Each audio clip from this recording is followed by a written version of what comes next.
Hello दोस्तों, स्वागत है आपको एक और नई वीडियो में। तो चलिए आज हम लोग अपेजी सुरेंद्रा पार्क होटल के लिस्टिंग डे स्ट्रेटजी के बारे में बात करने वाले हैं कि लिस्टिंग डे के दिन हमें कैसी स्ट्रेटजी बनाना चाहिए ताकि लॉन्ग टर्म में और शॉर्ट टर्म में अच्छा प्रॉफिट गेन कर सके। तो स्ट्रेटजी के बारे में तो हम वीडियो के अंत में बात करेंगे, लेकिन उससे पहले अगर आप चैनल पर नए हैं तो कृपया चैनल को ज़रूर सब्सक्राइब कर लें ताकि आपको सारी अपडेट टाइम पर मिलते रहे। तो चलिए वीडियो में बिना आपका समय गंवाए आगे बढ़ते हैं और सबसे पहले देखते हैं इसके अलॉटमेंट एंड लिस्टिंग डेट के बारे में।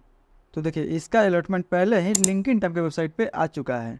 आई होप कि आप सबने अपना अलॉटमेंट चेक कर लिया होगा, और अभी तक आप अपना अलॉटमेंट चेक नहीं किए हैं तो मैं डिस्क्रिप्शन में लिंक दे दूंगा, आप लोग अपना अलॉटमेंट वहाँ से चेक कर सकते हैं। और कौन कौन ने इस IPO में अप्लाई किया था और किसको किसको इसका अलॉटमेंट मिला हुआ है वो मुझे कमेंट करके ज़रूर बताएँ। और वहीं अब अगर हम इसके लिस्टिंग डेट के बारे में बात कर लेते हैं तो इसका जो लिस्टिंग डेट है वो 12 फरवरी को यानी मंडे को मार्केट में लिस्ट हो जाएगी। तो चलिए अब हम इसके कुछ सब्सक्रिप्शन एंड कुछ कोटा के बारे में देख लेते हैं। तो देखिए, रिटेल को इसमें 10% का ही कोटा दिया गया था। देखा जाए तो रिटेल को इसमें काफ़ी कम कोटा दिया गया था। अगर उस हिसाब से इसका सब्सक्रिप्शन रेट देखते हैं तो QIB की तरफ से लगभग 80 गुना के आसपास सब्सक्राइब हो चुका था। वहीं NII की तरफ से लगभग 55 गुना के आसपास सब्सक्राइब हो चुका था। और रिटेल ने भी काफ़ी अच्छा खासा अपना पार्टिसिपेशन दिखाया है, लगभग 32 गुना के आसपास। यानी अगर टोटल इस IPO का सब्सक्रिप्शन देखा जाए तो लगभग 63 गुना के आसपास इसको टोटली सब्सक्राइब किया गया है। वहीं अगर एप्लीकेशन वाइज देखते हैं तो वो भी लगभग 30 गुना के आसपास सब्सक्राइब किया गया है। यानी देखा जाए तो 30 लोगों में से किन्हीं एक को ये IPO मिलेगा। यानी देखा जाए तो इसका जो अलॉटमेंट चांस है वो लगभग 3% के आसपास ही है। तो चलिए अब हम लोग देख लेते हैं कि ग्रे मार्केट में इसका कैसा डिमांड चल रहा है। लेकिन उससे पहले एक बार अगर हम इसके प्राइस पॉइंट पर नज़र डालते हैं तो इसका जो प्राइस पॉइंट है 147 रुपये से लेकर 155 रुपये के बीच में रखा गया था। अगर उस हिसाब से देखते हैं कि मार्केट में अब इसका क्या डिमांड चल रहा है तो मार्केट में इसका अच्छा खासा 20 से 25% का डिमांड चल रहा है। अगर 25% के हिसाब से भी देखते हैं तो पर शेयर पे हमें 38 रुपये का प्रॉफिट बता रहा है। 96 शेयर का लॉट है। उस हिसाब से देखा जाए तो लगभग हमें 3600 के आसपास प्रॉफिट मिल सकता है पर लॉट पे। यानी अगर लिस्टिंग डे के दिन इतना GMP बनी रहती है तो हमें अच्छा खासा प्रॉफिट मिल सकता है इस पे। तो अगर इस हिसाब से अगर हम इसका अंदाजन लिस्टिंग प्राइस निकालते हैं तो इसका अंदाजन लिस्टिंग प्राइस निकल कर आ रहा है 185 रुपये से लेकर 195 रुपये के बीच में। यानी ये 185 से 195 रुपये के बीच में कहीं भी लिस्ट हो सकती है। तो ये तो थी इसकी लेटेस्ट GMP की जानकारी। तो चलिए अब हम लोग आ जाते हैं अपने फाइनल डेस्टिनेशन पे और देख लेते हैं कि इसका हमें लिस्टिंग डे स्ट्रेटजी कैसी बनाना चाहिए ताकि हम लॉन्ग टर्म में भी और शॉर्ट टर्म में भी अच्छा खासा प्रॉफिट गेन कर सके। तो चलिए हम लोग सबसे पहले बात करेंगे उनके लिए जिनको कि इसका अलॉटमेंट नहीं मिला हुआ है कि क्या वो इसमें फ्रेश एंट्री लेके लॉन्ग टर्म के लिए इसको होल्ड कर सकते हैं या नहीं। तो चलिए लॉन्ग टर्म के लिए हम कंपनी के कुछ स्ट्रेंथ और कंपनी के कुछ वीकनेस के बारे में देखते हैं, लेकिन लॉन्ग टर्म के लिए एक बार इसका फुल रिव्यू भी ज़रूर देख लीजिए जिससे आपको डिसीजन लेने में काफ़ी मदद मिलेगा। तो फुल रिव्यू का लिंक आपको आई बटन में और डिस्क्रिप्शन में भी मिल जाएगा। तो चलिए अब हम सबसे पहले इस कंपनी का रिस्क के बारे में देख लेते हैं। तो देखिए, कंपनी का लगभग 80% room revenue corporate account and leisure customer से आता है। देखा जाए तो आज के डिजिटल जमाने में जहां ट्रेवल प्रेफरेंस तेजी से बदल रहा है वहां यह एक रिस्क बन सकता है।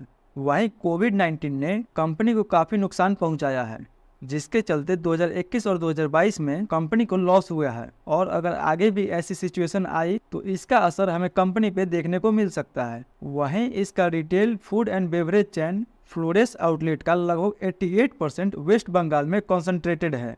यानी किसी भी रीजनल इशू से इन आउटलेट की परफॉर्मेंस पर बुरा असर पड़ सकता है जो कंपनी के ओवरऑल बिजनेस को इम्पेक्ट कर सकता है।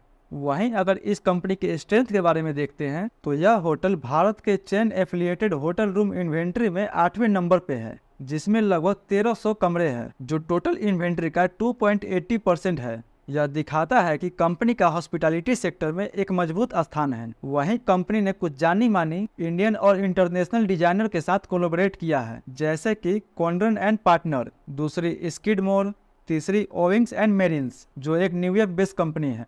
इनका unique design approach zone by the park और सम प्लेस एल्स जैसे प्रोजेक्ट को एक अलग पहचान देता है। वहीं ये कंपनी पिछले 3 सालों में और पिछले 6 महीनों में लगभग 21% का कंपाउंडेड एनुअल ग्रोथ रेट दिखाया है। ये ग्रोथ रेट कंपनी के फ्यूचर प्रोस्पेक्ट को भी और भी ब्राइट बनाता है। वहीं जोन बाय द पार्क अब 11 शहर में एक्सपेंड हो चुकी है, जिसमें 624 रूम हैं, और zone connected by the park 7 शहर में जिसमें 409 रूम हैं। इसका मतलब यह है कि कंपनी अपने रीच को भारत के कोने कोने तक बढ़ा रही है। और वहीं आईपीओ के पैसे से कंपनी अपना पूरा लोन चुकाने वाली है, जिसके बाद ये कंपनी लगभग टोटली डेप्ट फ्री हो जाएगी। यानी अगर रिस्क एंड स्ट्रेंथ के बेस पर देखा जाए तो कंपनी तो मुझे काफ़ी अच्छी नज़र आ रही है। और अगर इसका फ्यूचर देखा जाए तो इसका फ्यूचर कभी ख़त्म नहीं होने वाला है। यानी देखा जाए तो ये एक फ्यूचर ओरिएंटेड कंपनी है। तो I hope strength and weakness के बेस पे आप अपना खुद से डिसीजन लेने में सक्षम होंगे। वहीं अब बात कर लेते हैं उनके लिए जिनको कि इसका अलॉटमेंट मिला हुआ है, वो इसमें क्या करे, इसको होल्ड करे या इससे सेल करके निकल जाए। तो देखिए, अगर आप केवल लिस्टिंग गेन के लिए अप्लाई किए थे कि हाँ मुझे तो इसमें बस लिस्टिंग गेन ही चाहिए, तो आप इससे बिल्कुल प्रॉफिट बुक करके निकल सकते हैं लिस्टिंग डे के दिन।